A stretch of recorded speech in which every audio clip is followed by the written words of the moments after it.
தலையில தங்கத்தை உரசி விட்ட அழகென்ன ஜீவையில் வேளையில பச்சை மர நிழல் என்ன குளத்தங்கரையோரம் கொக்கிருக்கும் தவம் என்ன சட்டைக்குள் இளங்காத்து தடவுகிற சுகம் என்ன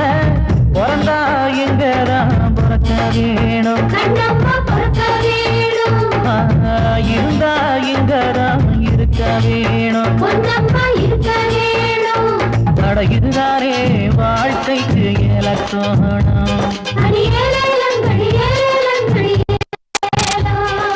ஆவாரம்பூவு ஒன்று மலர்ந்திருக்கு அதுக்குள்ள என் மனசு விழுந்திருக்கு